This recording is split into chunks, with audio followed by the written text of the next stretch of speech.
आप सभी लोगों को नमस्कार। चलिए शुरू करते हैं पेरिसाइक्लिक केमिस्ट्री का अपना अगला लेक्चर।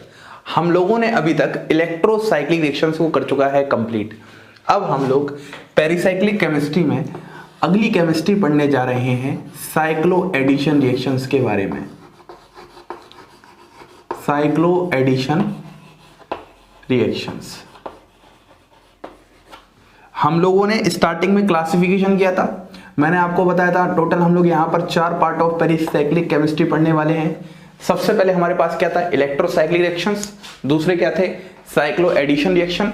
तीसरा क्या था, सिग्मा ट्रॉपिक रिएक्शन। और चौथा था ग्रुप ट्रांसफर रिएक्शन।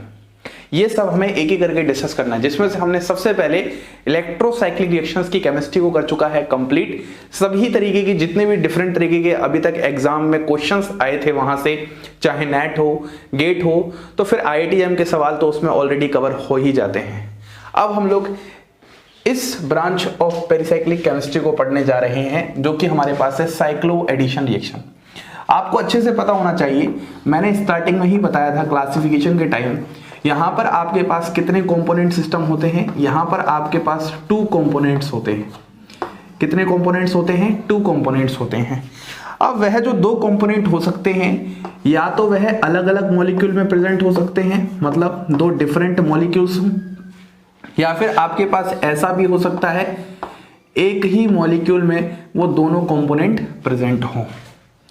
ठीक है, क्लियर एकदम अच्छे से। अब यहां पर आपको अगर मैं थोड़ा सा एग्जांपल समझाऊं तो एग्जांपल हमारे पास कुछ ऐसा हम लोगों ने लिया था, यहां पर इस तरीके से और यहां पर ये, इसको आप लोगों ने नाम दिया था डाइईन, और यह जो था एक तरीके से एल्कीन था, क्योंकि ये डाइईन को अटैक कर रही है, एक तरीके से अट्रैक्ट भी कर रही है, तो हम लोग इसको नाम दे देते हैं यहां पर डाइनोफाइल। इसको हम लोग नाम दे देते हैं डाइनोफाइल। जब हम यहां पर हीटिंग करते थे तो हीटिंग करने पर आपको क्या देखने को मिलेगा, ये वाली बॉन्ड यहां शिफ्ट होगी, ये वाली बॉन्ड यहां और ये वाली बॉन्ड यहां। तो आपके पास यहां पर इस तरीके से एक तो सबसे पहले साइक्लिक ट्रांजिशन स्टेट फॉर्म होता था, और फिर उसके बाद आपके पास यहां पर प्रोडक्ट देखने को कुछ इस तरीके से मिलने वाला है। ये 2 कंपोनेंट हैं जो कि डिफरेंट मॉलिक्यूल्स में है, और ये जो रिएक्शन है, इस ही रिएक्शन को हम लोग एक तरीके से कहते हैं साइक्लो एडिशन रिएक्शन। क्लियर एकदम अच्छे से, यहां तक तो कोई दिक्कत नहीं है। अब हम यहां पर ये बात साफ साफ समझ सकते हैं कि at the cost of 2 pi bond, इस चीज को अपन नोट कर सकते हैं। यहां पर देखो 2 पाई बॉन्ड की कॉस्ट पे एक तरीके से इस वाले केस में यहां पर ये वाला पाई बॉन्ड जाएगा और ये यहां पर जाएगा, ऐसा ही तो हुआ ना, ये वाला पाई बॉन्ड यहां बन जाएगा, इस तरीके से प्रोडक्ट आ जाएगा। हम बोल सकते हैं at the cost of 2 pi bond 2 new sigma bond will form। 2 new sigma bond will form। बिल्कुल सही बात है। यहां पर 2 pi bond के कॉस्ट पे आपके पास यहां पर 2 न्यू सिग्मा बॉन्ड का क्या हुआ है, फॉर्मेशन हुआ है एक तरीके से।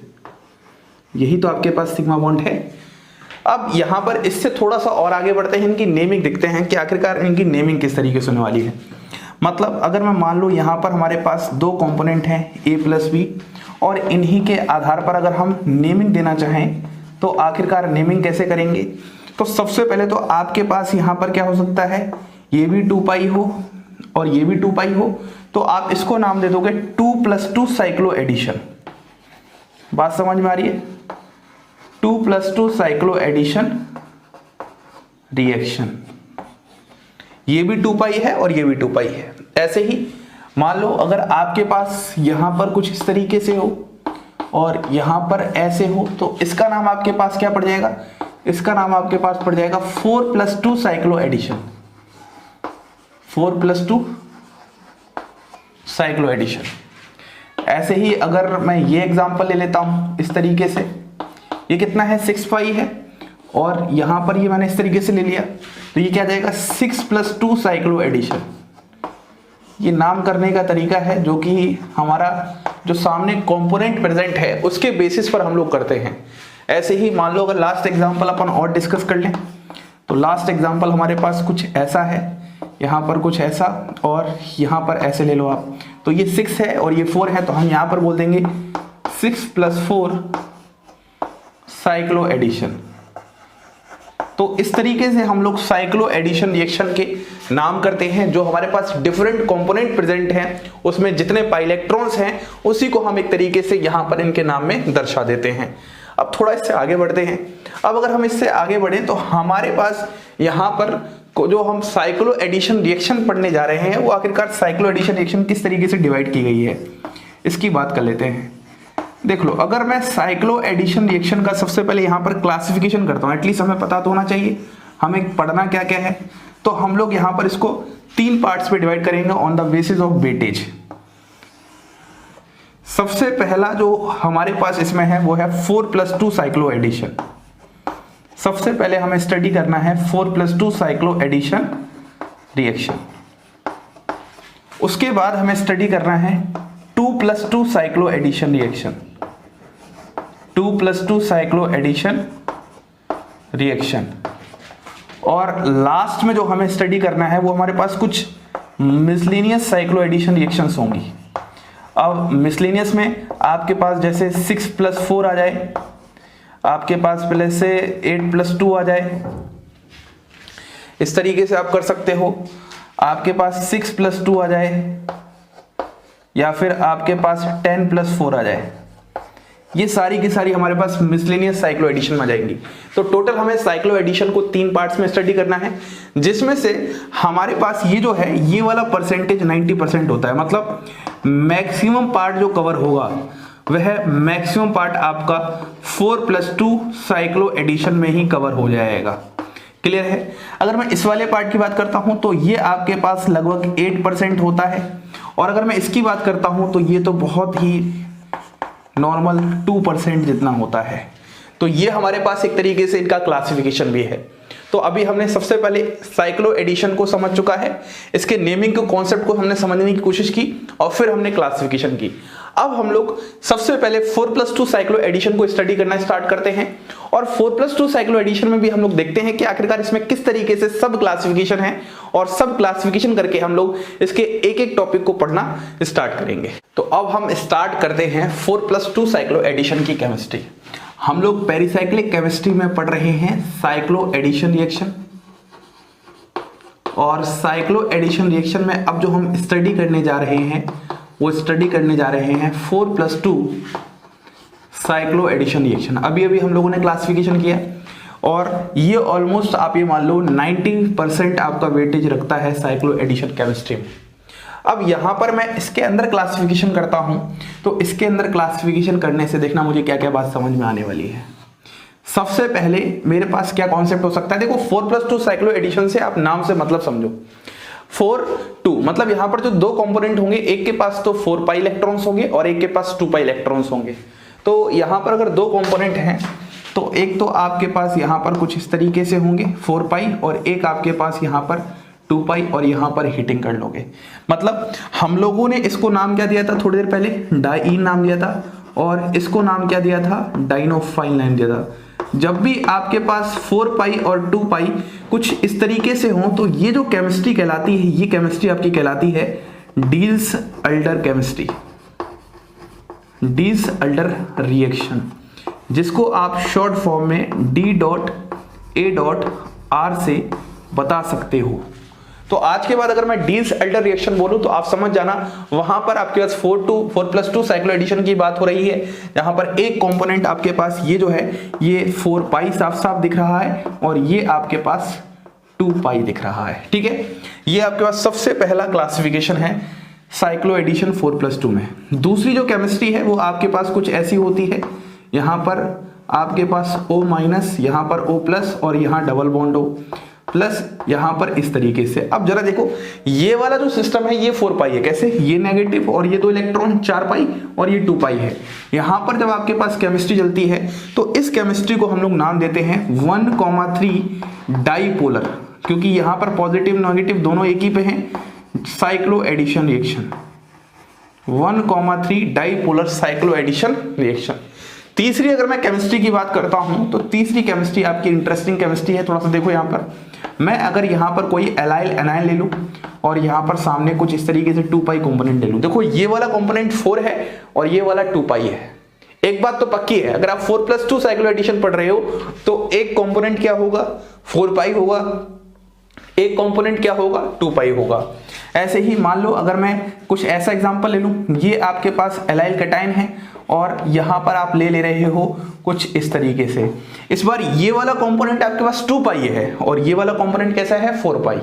ठीक है, हमें कंडीशन को फुलफिल करते हुए चलना है। तो ये वाली केमिस्ट्री किसकी हो जाएगी हमारे पास, एलाइल एनायन और एलाइल कैटायन, इनकी केमिस्ट्री हमारे पास किस में आ जाती है, इनकी भी केमिस्ट्री हमारे पास 4+2 साइक्लो एडिशन में आ जाती है। ऐसे ही अगर मैं एक एग्जांपल और डिस्कस कर लेता हूं, जो कि मैं यही डिस्कस कर देता हूं, तो वो देखना जरा ध्यान से क्या है। आप कुछ इस तरीके से ले लोगे, S डबल बॉन्ड O और यहां पर आपके पास क्या है, लोन पेयर है, प्लस इस तरीके से, और यहां पर सामने आप कुछ इस तरीके से ले लोगे। इस वाले सिस्टम को मैं यहां पर कंसीडर करूंगा 2 पाई और इस वाले कंसीडर करूंगा 4 पाई। मतलब यहां पर भी जो रिएक्शन आपके पास चलेगी, इसको भी मैं एक तरीके से 4+2 साइक्लो एडिशन कहूंगा। और ये खास तरह की रिएक्शन होती है जिनको हम नाम देते हैं चिलेट्रोपिक रिएक्शन। इसको हम पढ़ेंगे जब हम लोग 4+2 साइक्लो एडिशन स्टार्ट करेंगे, तो सबसे आखिरी पार्ट हमारे पास चिलेट्रोपिक रिएक्शंस का रहेगा। तो आइए बात को समझते हैं। हम लोगों ने सबसे पहले साइक्लो एडिशन रिएक्शन का मतलब समझा, उसके बाद हम लोगों ने क्लासिफिकेशन वाला पार्ट किया। क्लासिफिकेशन में हमें ये समझ में आया जो 4+2 साइक्लो एडिशन है वो 90% वेटेज रखता है साइक्लो एडिशन केमिस्ट्री में। तो हमने सबसे पहले 4+2 साइक्लो एडिशन स्टार्ट किया, तो हमने देखा ये टोटल 4 पार्ट्स में हम लोग डिवाइड करते हैं। सबसे पहला पार्ट आप जिसको बोल रहे हो डायल्सिडर रिएक्शन, तो हमारी केमिस्ट्री यहीं से स्टार्ट होने वाली है 4+2 साइक्लो एडिशन की। उसके बाद हमारे पास यहाँ पर ये देखो 1,3 डाइपोलर साइक्लो एडिशन, कुछ इस तरीके के हमारे पास कंपोनेंट होते हैं। यहाँ पर एलाइन एनायन और एलाइल कैटायन वाला ये भी 4+2 साइक्लो एडिशन, और लास्ट कुछ स्पेशल रिएक्शन है चिलेट्रोपिक रिएक्शन। ये सारे के सारे एग्जांपल हमारे पास 4+2 साइक्लो एडिशन में आ जाते हैं। तो अब हमारी जो हेडिंग स्टार्ट हो चुकी है, वो हेडिंग स्टार्ट हो चुकी है डेल्स-एल्डर रिएक्शन। हम लोग 4+2 साइक्लो एडिशन में सबसे पहले पढ़ने जा रहे हैं डेल्स-एल्डर रिएक्शन।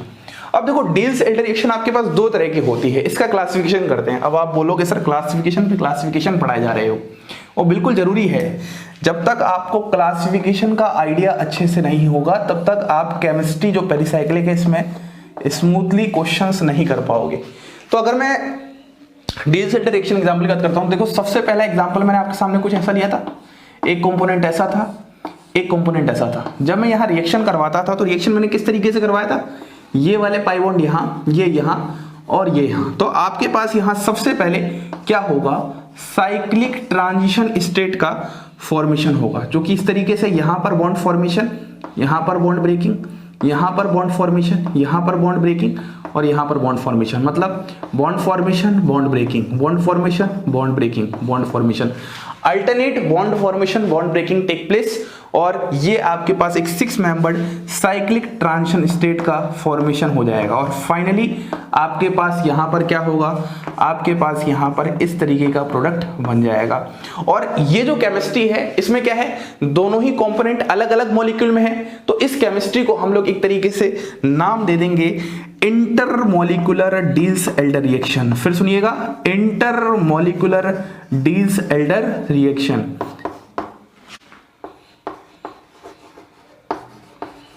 अब हम ऐसा ही एक एग्जांपल ले लेते हैं।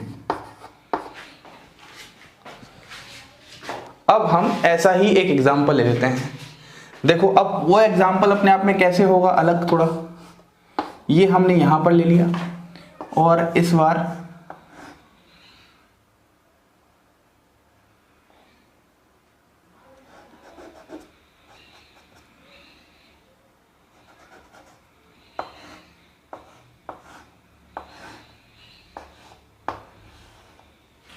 ये हमने कुछ इस तरीके से ले लिया, ठीक है।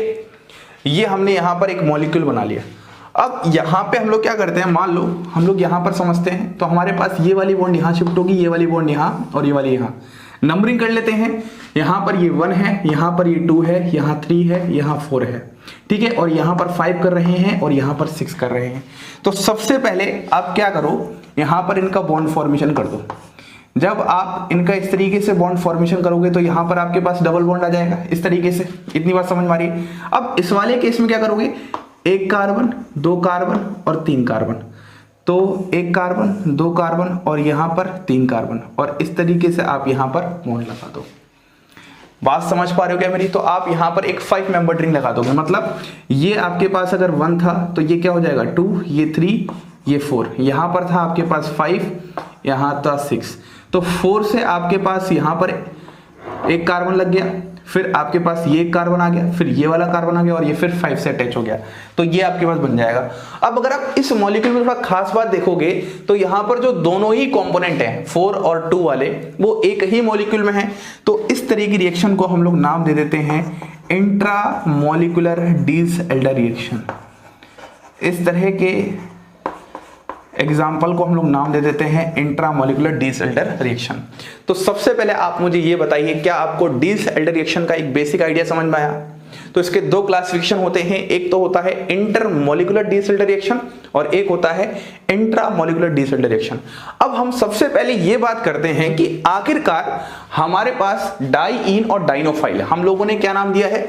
इस वाले कंपोनेंट को हम लोगों ने नाम दिया है डाइईन, और ये जो अट्रैक्ट कर रहा है इसकी तरफ, इसको हम बोलते हैं डाइनोफाइल। फाइल मतलब होता है लब, उसके प्रति लगा। तो जो डाइईन और डाइनोफाइल है वो आखिरकार इंटरेक्ट किस तरीके से कर रहे हैं, क्या मैकेनिज्म है इनके बीच में, तो उस मैकेनिज्म को हम समझने की कोशिश करते हैं और चलिए स्टार्ट करते हैं। तो आइए अब हम डिस्कस करते हैं बहुत इंपॉर्टेंट कॉन्सेप्ट, जहां पर हम लोग पढ़ेंगे मैकेनिज्म ऑफ डिसएल्डर रिएक्शन। हम लोग यहां पर ये सीखेंगे कि आखिरकार हमारे पास डाइईन और डाइनोफाइल इंटरेक्ट कैसे करते हैं, वही बात हम यहाँ पर मैकेनिज्म के थ्रू समझने वाले हैं। अब अगर आपसे मैकेनिज्म की बात कर रहे हैं तो हम लोग इसकी मैकेनिज्म को एफएमओ अप्रोच या एफएमओ कॉन्सेप्ट से समझाने की कोशिश करेंगे। और एफएमओ का मतलब मैंने आपको फुल फॉर्म समझाया था, frontier molecular orbital. Frontier molecular orbital, यहाँ पर जो पेरिसाइक्लिक केमिस्ट्री होती है, इनकी जो मैकेनिज्म होती है उसको हम आयनिक मैकेनिज्म से नहीं समझा सकते, इसके लिए हम स्पेशल मैकेनिज्म की बात करते हैं जिसको हम एफएमओ अप्रोच कहते हैं। अब आखिरकार हमारे पास यहाँ क्या क्या पॉइंट हैं, तो एक बार उसको समझते हैं। तो सबसे पहला पॉइंट हमारे पास ये है कि s cis form of diene is active form. अब आखिरकार आपका सवाल ये आ रहा होगा कि सर ये एसिस फॉर्म क्या होती है। तो देखो, मैं यहां पर डाइईन को इस तरीके से बनाता हूं और एक डाइईन को मैं कुछ इस तरीके से बनाता हूं, ठीक है। इसको मैं कहता हूं एसिस और इसको मैं कहता हूं एस ट्रांस। इसका मतलब हम ये समझेंगे कि ये क्या है, सिस around single bond.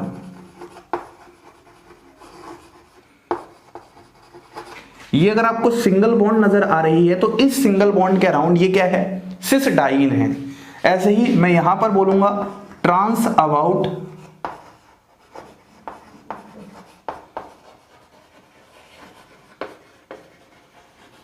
Single bond. अगर आपको ये वाली बॉन्ड नजर आ रही है तो इसके क्या है, ये ट्रांस है। तो ये बोला गया है कि जो इसकी एसिस फॉर्म होती है वह क्या होती है, एक्टिव फॉर्म होती है, वही हमारे पास रिएक्शन में पार्टिसिपेट करती है। ये वाली फॉर्म एक्टिव फॉर्म नहीं होती है, ये वाली फॉर्म रिएक्शन में पार्टिसिपेट नहीं करती है। सबसे पहला पॉइंट हमारे पास ये है। इसके बाद जो हमारे पास अगला पॉइंट है, अगला पॉइंट हमारे पास है both diene and dienophile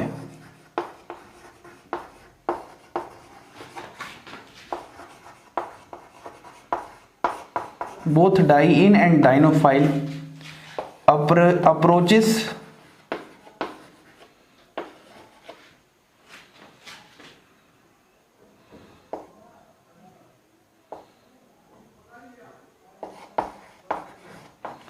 towards each other from parallel plane। जो आपके पास डाइईन और डाइनोफाइल है वो दोनों एक दूसरे को अप्रोच करती हैं, लेकिन कैसे अप्रोच करती हैं, पैरेलल प्लेन से अप्रोच करती हैं। अब ये वाला कॉन्सेप्ट मैं आपको थोड़ा सा डायग्राम से समझाने की कोशिश करता हूं। यहाँ पर ये वाला आपके पास क्या है, डाइन है, और यहाँ पर ये डाइन के ऑर्बिटल्स इस तरीके से होंगे, ठीक है। ऐसे ही आपके पास यहाँ पर क्या है, ये डाइनोफाइल है और इसके भी ऑर्बिटल ऐसे होंगे।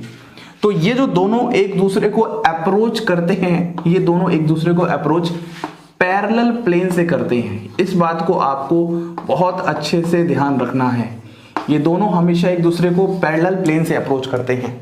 अब पैरेलल प्लेन को मैं एक एग्जांपल से समझाता हूं, कॉपी के एग्जांपल समझाता हूं। मान लो ये आपके पास एक कॉपी है, इस तरीके से आपके पास डाइन है यहां पर, और यहां पर आपके पास डाइनोफाइल है। तो दोनों एक दूसरे को इस तरीके से पैरेलल प्लेन से अप्रोच करते हैं, पैरेलल प्लेन। बात समझ में आ रही एकदम अच्छे से? तो अब समझ में आ चुकी होगी। अब अगर हम, बहुत आवाज हो चुकी है, तीसरे पॉइंट की बात करते हैं तो हम बोलेंगे C1 and C4 carbon and 1 and carbon 4 site of diene interact with dienophile. इसमें कुछ भी नया नहीं है, ये तो आप पहले से जानते ही हो कि यहां पर जो आपको ये कार्बन 4 दिखाई दे रहा है, ये कार्बन 1, ये 1 है, ये 2 है, ये 3 है, ये 4 है।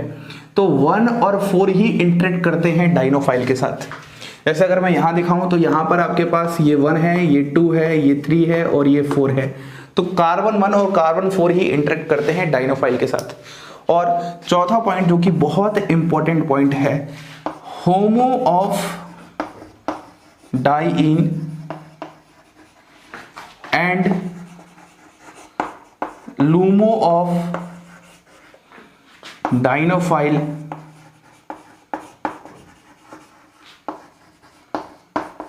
Interact with each other. Actually हमें इस ही पॉइंट को अच्छे से समझना है।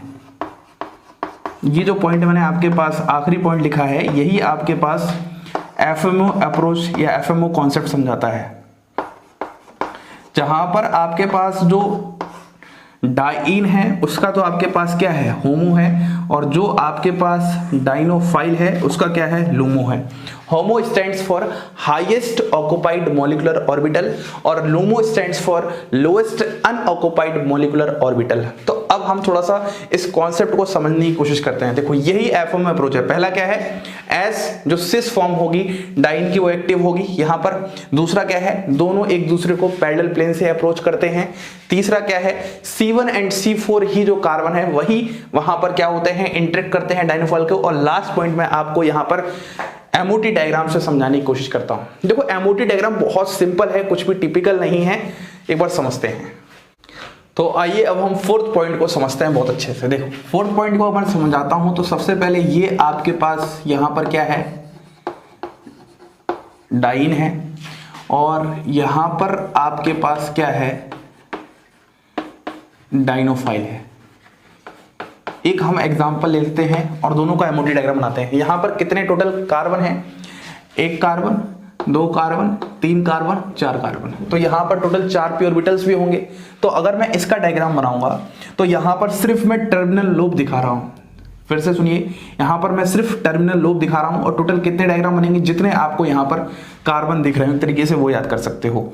तो अगर मैं टर्मिनल लोब दिखाऊंगा तो एक तो सबसे पहला आपके पास टर्मिनल लोब यहां पर ऐसे दिखा दोगे, दूसरा आपके पास यहां पर ऐसे दिखा दोगे, तीसरा आपके पास यहां पर ऐसे दिखा दोगे, और चौथा आपके पास यहां पर ऐसे दिखा दोगे।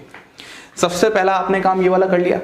अब यहां पर आप क्या करोगे, ये वाला आपका क्या होगा, प्लस प्लस, ये क्या होगा प्लस, इसको अलग कलर से करते हैं, माइनस, ये क्या होगा फिर प्लस प्लस, और ये क्या होगा फिर आपका प्लस माइनस। बात समझ में आ रही है एकदम अच्छे से, कोई दिक्कत नहीं है यहाँ पर। अब अगर मैं बॉन्डिंग एंटी बॉन्डिंग बताऊं तो जो आपके पास यहाँ पर है, जितने टोटल p ऑर्बिटल होते हैं उससे एक कम बॉन्डिंग होता है। तो यहाँ पर कितने p ऑर्बिटल हैं आपके पास इस वाले केस में, जल्दी सोच के बताओ एक बार। 4 है यार, इसमें क्या करना। तो 3 बॉन्डिंग होंगे, 2 बॉन्डिंग होंगे, 1 बॉन्डिंग होगा और 0 बॉन्डिंग होंगे। उल्टी गिनती कर लो यहाँ पर। फिर यहाँ पर आप यहाँ से कर सकते हो 0 anti bonding, 1 anti bonding, 2 anti bonding और 3 एंटी बॉन्डिंग। तो ये बताना बहुत आसान है, ये हमने पहले सीख रखा है। तो सबसे पहले जब भी आपको किसी ऑर्गेनिक मॉलिक्यूल का एमओटी बनाना हो तो आप वहां पर टोटल आप कार्बन देखो, ठीक है। कार्बन देखोगे तो 4 हैं तो आप 4 इस तरीके से दिखा दो और सिर्फ यहां पर आप टर्मिनल कार्बन एटम्स पे ही लोब को दिखाओ। सबसे पहले प्लस प्लस, फिर प्लस माइनस, फिर प्लस प्लस और फिर प्लस माइनस। फिर आपने इस तरीके से ये भी दिखा दिया 3 bonding, 2 bonding, 1 bonding, 0 bonding, 0 anti bonding, इस तरीके से हो चुका है। अब यहां पर आप इस तरीके से दिखाओगे, ये आपके पास क्या है, मॉलिक्यूलर ऑर्बिटल है। ये आपके पास हीट के केस में होंगे, ऐसे ही आपके पास ये वाले केस में होंगे, लाइट के केस में होंगे, लाइट के केस में होंगे। दोनों में डिफरेंस क्या होता है, ये वाली जो फॉर्म होती है ये ग्राउंड स्टेट फॉर्म होती है और ये वाली जो फॉर्म होती है ये आपके पास एक्साइटेड स्टेट होती है। पॉइंट इतना क्लियर हुआ, एक्साइटेड स्टेट होती है। अब मैं अगर इसमें इलेक्ट्रॉन्स भरूं, टोटल कितने इलेक्ट्रॉन्स बनने हैं, 2 तो 4, तो 2 इलेक्ट्रॉन्स यहाँ और 2 इलेक्ट्रॉन्स यहाँ। इस वाले केस में भरूंगा तो 2 इलेक्ट्रॉन्स यहाँ, 1 यहाँ, तो 1 यहाँ, क्योंकि एक्साइटेड स्टेट है। अब ये जो आप बना रहे हो ये इसका क्या है, होमो है। इस वाले केस में ये इसका क्या है, होमो है। तो सबसे पहले हम लोगों ने इस डाइन का होमो क्या कर लिया, आइडेंटिफाई कर लिया। सबसे पहला काम आपको यही समझ में आना चाहिए कि आखिरकार इनका होमो हीट और लाइट में क्या है। उसके बाद अगर मैं यहां पर केमिस्ट्री समझाने की कोशिश करूं तो यहां पर केमिस्ट्री क्या चल रही है, आपके पास बहुत सिंपल केमिस्ट्री है। यहाँ तो यार कार्बन और कार्बन है इस तरीके से, तो एक तो आपके पास ये डायग्राम हो जाएगा, कार्बन और कार्बन, 2 ही तो कार्बन है, तो इस तरीके से दिखाओगे। और इसका टर्मिनल लो भी यही है, तो यहाँ पर सबसे पहले प्लस प्लस और यहाँ पर आपके पास क्या हो जाएगा, प्लस माइनस। अब आप यहाँ पर दिखाओगे इस वाले केस में तो 2 इलेक्ट्रॉन्स हो जाएंगे और इस वाले केस में अगर आप दिखाओगे तो यहां पर आपके पास कुछ ऐसा हो जाएगा। अगर मैं लूमो की बात करता हूं तो आपको लूमो इस वाले केस में सिर्फ हीट के केस में दिखेगा, ये आपका क्या है, लूमो है। यहां पर आपको कोई लूमो नजर नहीं आएगा। अब हमने 4th पॉइंट क्या समझे थे उस पर जाते हैं। देखो 4th पॉइंट हमारे पास ये कहता था, 4th पॉइंट हमारे पास ये कहता था कि जो डाइईन है उस डाइईन का हमारे पास क्या होगा, होमो होगा, और जो हमारे पास डाइनोफाइल है उस डाइनोफाइल का हमारे पास क्या होगा, लूमो होगा। वही तो आपस में क्या करेंगे, इंटरेक्ट करेंगे, यही तो बात कह रहा था। अब इस पॉइंट को हम एक एक करके समझते हैं। मान लो सबसे पहले मैं आपको इस वाले केस में समझाता हूं। इस वाले केस में सबसे पहले आप हीट के केस में डाइईन का होमो ले लो, ये होगा प्लस माइनस करके। तो आप सबसे पहले यहां पर एक डायग्राम बना लो कुछ ऐसी, ये आपने टर्मिनल लोब यहां पर बना दी और आपको प्लस माइनस दिखाना है, तो ये प्लस है और ये माइनस है। ऐसे ही इसके पैरेलल प्लेन से आएगा तो आप यहां पर ये वाला दिखाओगे इस तरीके से, ऐसे ही तो दिखाओगे इसके पैरेलल प्लेन में। तो यहां पर लूमो क्या है डाइनोफाइल का, लूमो आपके पास प्लस माइनस। तो आप जब इस तरीके से प्लस माइनस बनाओगे तो थोड़ी सी यहां पे गड़बड़ आएगी। देखो ये प्लस माइनस है और यहां पर क्या होगा, माइनस प्लस। अब ये माइनस प्लस, तो आप यहां पर क्या करोगे, इस जगह माइनस कर दो और इस जगह प्लस कर दो, ऐसा कर सकते हो। लोब तो मतलब प्लस माइनस रहना चाहिए, चेंज तो कर सकते हो। अब आप देखोगे तो ये जो माइनस माइनस है ये किस तरह का इंटरेक्शन दे रहा है, ये बॉन्डिंग इंटरेक्शन दे रहा है। ऐसे ही जो प्लस प्लस है ये कैसा इंटरेक्शन दे रहा है, ये भी बॉन्डिंग इंटरेक्शन दे रहा है। इसी को हम कहते हैं सुपराफिशियल, इसी को हम क्या कहते हैं, सुपराफिशियल। और जो सुपराफिशियल होते हैं वो अलाउड होते हैं। सुपराफिशियल कैसे होते हैं, अलाउड होते हैं। तो ये होते हैं हमारे पास सुपराफिशियल। बात समझ में आ रही है क्या, दोनों ही बॉन्डिंग इंटरेक्शन दे रहे हैं। तो हम बोलेंगे हीट के केस में आपके पास यहां पर क्या है, डील्स एल्डर रिएक्शन अलाउड है। हीट के केस में आपके पास यहां पर डील्स एल्डर रिएक्शन अलाउड है। लेकिन अगर मान लो मैं इसी एग्जांपल को एच केस में डिस्कस करता हूं, इस वाले केस में डिस्कस करता हूं, तो यहां पर मैं फिर से बनाता हूं। तो एच के केस में हमारे पास क्या है, होमो, ये है प्लस प्लस। तो आप कुछ ऐसा ही बनाओगे, ऐसा ही। तो यहां पर आप प्लस प्लस दिखाओगे, यहां पर आप माइनस माइनस दिखाओगे। अब इसका लूमो क्या है, डाइनोफाइल का लूमो क्या है। जब आप इसको लाइट के केस में इसका लूमो देखोगे तो कोई लूमो नजर नहीं आ रहा, तो आप अब यहां पे कंफ्यूज हो जाओगे कि सर जब हम इसके केस में होमो ले रहे थे तो हमने यहां पर ले लिया, जब हम इसके केस में लूमो ले रहे थे तो हमने यहां पर ले लिया, जब हम एच न्यू के केस में होमो ले रहे हैं तो हमने ये लिया, लेकिन जब हम यहां पर डाइनोफाइल का लूमो लेने जा रहे हैं तो यहां तो सर कोई लूमो ही नहीं है। तो एक बात समझो, यहां पर कभी कभी ऐसा होगा कि लाइट के गिरने पर कोई भी मॉलिक्यूल एक्साइट ना हो, तो कभी कभी हम नॉन एक्साइटेड फॉर्म, यही इसकी नॉन एक्साइटेड फॉर्म है, अरे भैया ये इसकी क्या है, एक्साइटेड फॉर्म है, ये इसकी एक्साइटेड स्टेट है, तो इसकी नॉन एक्साइटेड स्टेट मतलब जो ग्राउंड स्टेट होगी वो यही तो होगी। तो इस ग्राउंड स्टेट का आपको लूमो ले लेना है। जब आप इसका ग्राउंड स्टेट का लूमो ले लोगे तो क्या हो जाएगा, प्लस माइनस, तो यहां पर क्या हो जाएगा आपके पास प्लस, और यहां पर आपके पास क्या आ जाएगा इस तरीके से माइनस। अब जरा ध्यान से देखोगे तो इस वाले केस में यहां तो आपको नजर आ रहा है ये बॉन्डिंग इंटरेक्शन है, मतलब ये सुप्राफिशियल है, सुप्राफिशियल है, लेकिन जब आप इस वाले केस में यहां पर देखोगे जो मैं ऐसे दिखा रहा हूं, ये आपके पास एंटी बॉन्डिंग इंटरेक्शन है, और एंटी बॉन्डिंग इंटरेक्शन है इसीलिए मैं इसको नाम देता हूं एंट्राफेशियल। एंटी बॉन्डिंग इंटरेक्शन को हम बोलते हैं एंट्राफेशियल, और जो कि मॉलिक्यूल में नहीं होना चाहिए, इसीलिए हमारे पास एच न्यू क्या होता है, नॉट अलाउड होता है। या फिर आप इसको और दूसरी भाषा में बोलना चाहो तो ये फॉरबिडन होता है। क्या होता है, फॉरबिडन होता है। क्या आपको पूरी केमिस्ट्री समझ में आ रही है? तो जो मैं डिल्स-एल्टर रिएक्शन की बात करता हूं तो आज के बाद मैं हमेशा बोलूंगा कि जो आपके 4+2 सिस्टम है वो हमेशा हीट के केस में डिल्स-एल्टर रिएक्शन देगा, लाइट के केस में डिल्स-एल्टर रिएक्शन नहीं देगा। क्या आपको पूरा फंडा समझ में आया, पूरा मैकेनिज्म समझ में आया एकदम अच्छे से?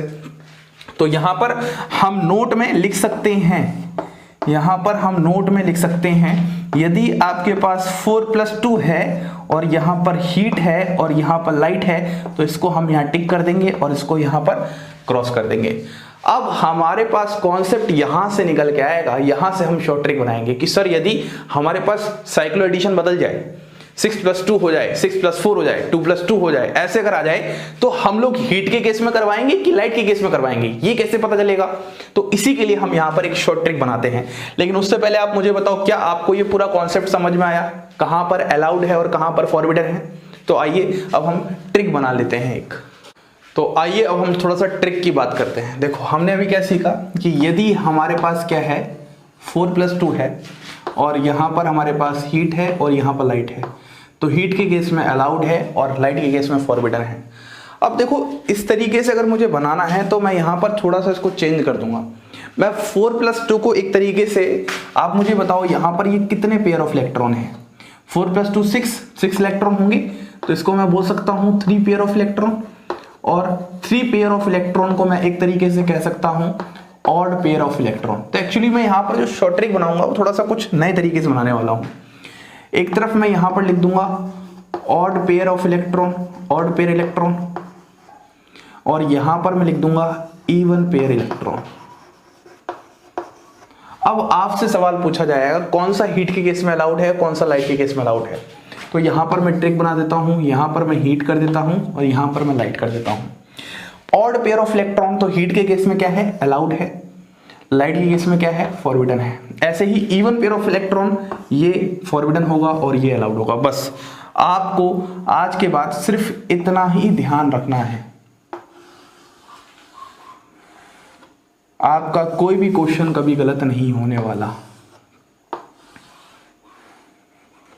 समझ वाली बात? जैसे मान लो अगर मैं इसको ट्राई करवाऊं, जैसे मान लो सबसे पहला एग्जांपल आ जाए 2+2 हीट के केस में, तो आपको पता है 2+2 मतलब कितने इलेक्ट्रॉन, 4 इलेक्ट्रॉन, और 4 का मतलब आप यहां पर बोल सकते हो 2 पेयर ऑफ इलेक्ट्रॉन, और 2 का मतलब आपके पास यहां पर क्या हो जाएगा, इवन हो जाएगा।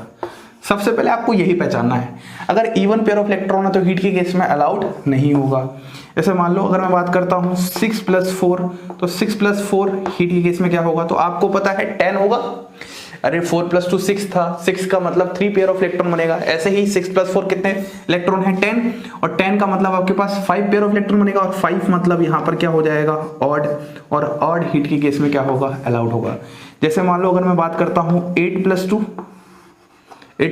तो ये भी 10, ये भी 5, तो ये भी क्या हो जाएगा, ऑड हो जाएगा तो ये भी आपके पास हीट के केस में अलाउड होगा। जैसे मान लो अगर बात करता हूँ 4+2, यहाँ पर मैं H न्यू लेके आता हूँ, तो अभी तो हमने पढ़ा हीट के केस में अलाउड है तो लाइट के केस में अलाउड नहीं होगा। तो इस तरीके से आपके पास सारे क्वेश्चन हो जाएंगे। बोलिए क्या कॉन्सेप्ट सारे क्लियर हो चुके हैं? हमने सबसे पहले डील्स-एल्डर रिएक्शन स्टार्ट किया 4+2 साइक्लो एडिशन में, उसका हमने मैकेनिज्म समझा।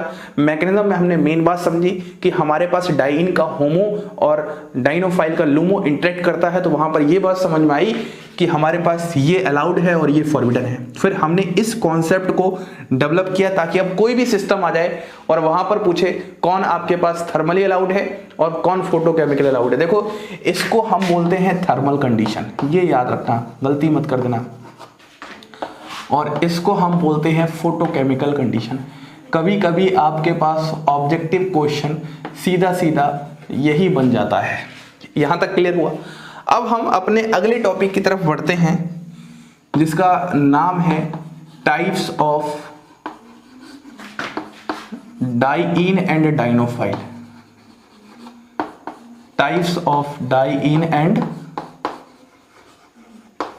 डाइनोफाइल, जिसमें हम लोग सबसे पहले स्टार्ट करते हैं डाइइन के बारे में जानना। अब डाइइन की अगर मैं बात करता हूं तो सबसे पहले आपके पास कुछ ऐसे डाइन्स होते हैं जो कि क्या होते हैं, एसाइक्लिक होते हैं। आप एक बात हमेशा याद रखना, जो डाइइन होते हैं वो हमेशा कॉन्जुगेटेड ही डाइइन होंगे। आपके पास 3 तरह के डाइइन होते हैं, कॉन्जुगेटेड, आइसोलेटेड, क्यूमुलेटेड, लेकिन हमेशा कॉन्जुगेटेड डाइन से मतलब है, जिसमें हम सबसे पहले एसाइक्लिक डाइन्स की बात कर रहे हैं। एसाइक्लिक डाइन्स कैसे होते हैं? इस तरीके से होते हैं। ऐसे ही आप डिफरेंट एग्जांपल्स ले सकते हो। यहाँ पर CH3 लगा लो, यहाँ पर CH3 लगा लो, यहाँ पर CH3 लगा लो, यहाँ पर CH3 लगा लो, यहाँ पर CH3 लगा लो, यहाँ पर CH3 लगा लो। मान लो कभी कभी एक एग्जांपल अगर कुछ ऐसा आ जाए OCH3, तो ये भी आपके पास सारे के सारे क्या हैं, एसाइक्लिक डाइन्स है। ऐसे ही अगर मैं बात करता हूं साइक्लिक डाइन्स में, तो साइक्लिक डाइन्स में केमिस्ट्री क्या हो जाएगी बताइए जल्दी से आप लोग। अरे साइक्लिक होगा मॉलिक्यूल, सिंपल सी बात है, कुछ इस तरीके का मॉलिक्यूल हो जाएगा यहाँ पर ऐसा। ऐसे ही आपके पास 6 मेंबर्ड में कुछ ऐसा हो जाएगा, और ये वाला भी आपके पास क्या आ जाएगा, साइक्लिक वाले पार्ट में आ जाएगा। कुछ और एग्जांपल्स देखते हैं डाइइन के। एरोमेटिक डाइन्स क्या होती हैं, एक्सोसाइक्लिक किस तरीके से डाइइन होंगी, इनको अब देखते हैं।